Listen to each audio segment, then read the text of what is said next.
Nathalie Yamb, Alain Foka, Franklin Nyamsi. Voilà les 3 mousquetaires des médias en Afrique. Voilà des personnes qui, dès qu'il s'agit de donner des leçons de morale aux autres nations, ils deviennent des prophètes. Mais dès qu'il s'agit de parler de ce qui est chez eux, ils sont abonnés absents. Ils font semblant de faire une fausse sortie qui va durer 5 minutes qu'ils vont diffuser pour faire croire aux autres qui parlent de leur pays.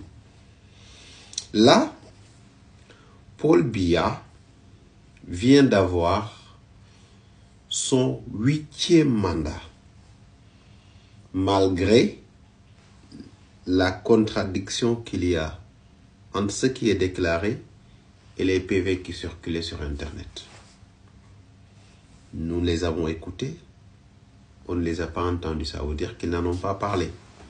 Ou bien ils ont effleuré juste le sujet. Ça révèle en réalité la vraie nature de ces gens-là. J'ai entendu une de leurs élèves, que je pense être une malade mentale, qui s'attaque toujours aux Sénégalais. Une de leurs élèves, vous la connaissez, celle qui passe sa vie à faire des lives sur le Sénégal.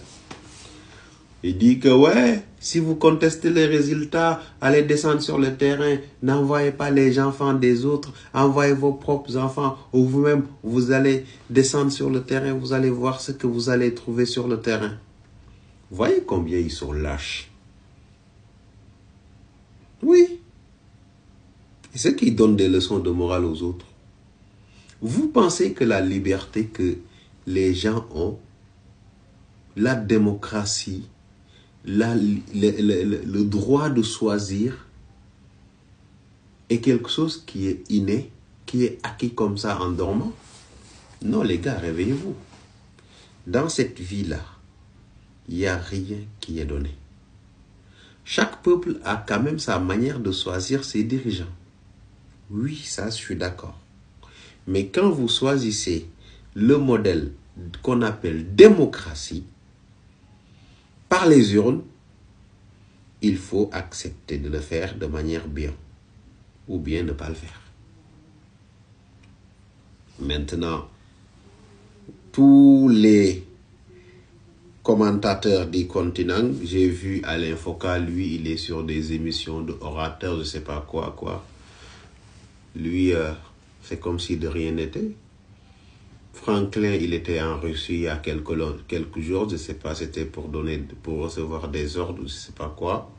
Nathalie Yamb est abonné absent. Je n'ai rien contre leur personne, hein, mais c'est leur démarche que je suis en train de dénoncer. Que ça soit très clair. Les personnes en tant que telles, je n'ai pas de difficulté avec eux. Mais je fustige leur démarche. Moi, je ne suis pas pour les personnes qui, dès qu'il s'agit de dire du mal sur les autres, ils sont là. Mais dès qu'il s'agit de souligner un problème qui est chez eux, ils sont abonnés absents. C'est ça qui me gêne. Nathalie, toutes les personnes que j'ai citées là, je les écoute. Je les écoute. Parce que quel que soit Alpha, c'est des gens qui ont de l'expérience des médias.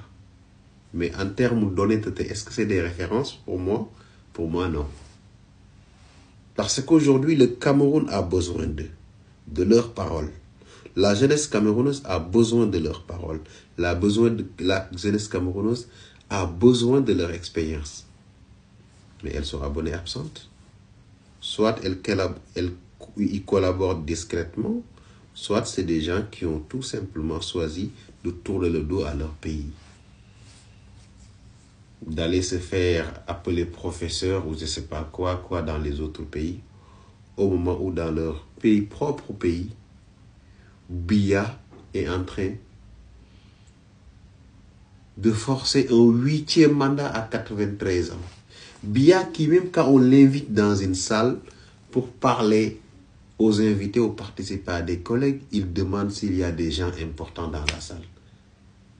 Il faut quelqu'un à gauche, quelqu'un à droite pour le placer sur son fauteuil. Qui va accepter que son père ou son grand-père ou son arrière-arrière-grand-père de 93 ans ait des responsabilités dans sa maison? Non. Pourtant, la maison est beaucoup plus facile à gérer qu'un pays, une nation. Donc, la question qu'on peut se poser aussi, c'est qui dirige le Cameroun aujourd'hui? Parce que c'est sûr que on a vu la fille de Biya parler. La rappeuse là.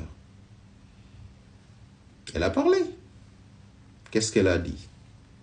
Son père est fatigué. Son père ne peut plus. Et demande à ne pas voter pour son père. Parce que lui-même, il sait que, comme le disent certains, puis Biya n'est plus celui qui prend les décisions. Il y a des gens qui prennent des décisions au nom de Paul Biya. Et c'est ces gens-là qui dirigent le Cameroun en réalité. Et ce système-là, qu'on peut appeler lobby, a miné tous les corps qui constituent l'État et l'administration du Cameroun. C'est eux qui donnent les résultats, c'est eux qui les collectent. C'est eux qui sont partout, dans la justice, chez les députés, dans l'armée, dans la police. C'est eux qui dirigent le Cameroun. Et chacun y trouve son compte. Et tant que chacun y trouve son compte, eux, ça leur va. Mais il leur faut cette image qui les rassemble, ça s'appelle Paul Biya. Même s'il a 120 ans, il ne peut plus diriger le Cameroun. Ils trouveront des moyens de présenter Biya comme la personne idéale pour le Cameroun et les Camerounais. Mais en réalité, aussi, il y a une réalité aussi derrière cela. Parce que souvent, les gens disent pourquoi ils n'ont pas choisi de faire ou bien de choisir un dauphin pour Biya et se réunir autour de cette personne-là pour continuer à diriger le Cameroun. Mais le problème, c'est que chacun voudra être chef. Et la guerre du trône va être là. Chacun voudra être sur le trône. C'est pour ça qu'ils n'osent pas faire cette réforme-là aussi. Par pur égoïsme. Donc, voilà le Cameroun.